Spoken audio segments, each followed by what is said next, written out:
And we'll have more on the storm preps across the tri-state. But first, we do have breaking news out of the Bronx. A deadly gas explosion inside a building, killing a person overnight, sent firefighters racing to save dozens of others. It's happened in the Eastchester section, and that's where Julie Millet is live for us this morning. Julie. John, this is an incredibly sad story that we're telling this morning. This building here behind me is where that gas explosion happened, and that fire is out, but we still have a very large response going on here.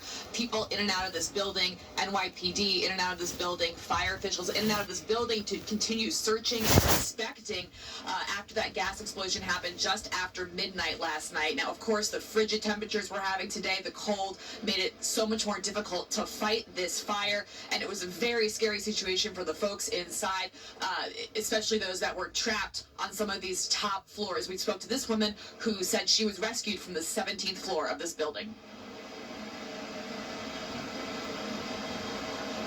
We sitting in the living room, we smelled the gas. Then all of a sudden our door busts open, boom! Vibration through our bodies, through the building. We thought the building was gonna collapse. As firefighters made their way inside the high-rise, people could be heard screaming for help, trapped inside their apartments by the flames. There are 150 apartments in this building. First responders had to work their way through it to evacuate as many people as fast as they could. It's a difficult situation, too, because we're told by residents that a lot of folks living here have health issues or are even homebound. Mayor Mondani is here meeting with some of the folks who were inside. He tells us at least 14 people living inside this building were homebound. We know, sadly, one person was killed in this gas explosion. We know several others were seriously injured. The mayor saying the focus right now is on helping those people who call this place home to find out what's next for them and where they can stay on a cold night like tonight. There are New Yorkers inside that building who have lost all of the possessions that they hold so dear. They have lost pets.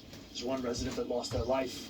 And there is nothing that you can truly say to someone who has gone through that kind of a grief. But we want to make sure that we are here as the city to meet them in their time of try.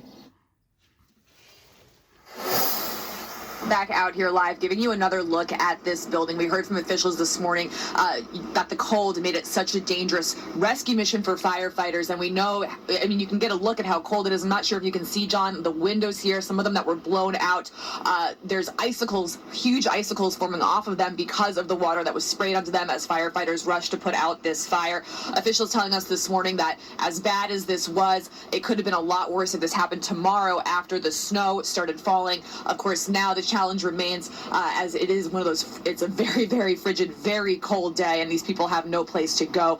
The Red Cross is here. They've set up a staging area. That's where we saw Mayor Mondani earlier meeting with folks and trying to get them help as they try to figure out what's next on this incredibly cold day. We are live in the Eastchester section. I'm Julie Millet, Pix 11 News. It's tragic, Julie. Thank you for that.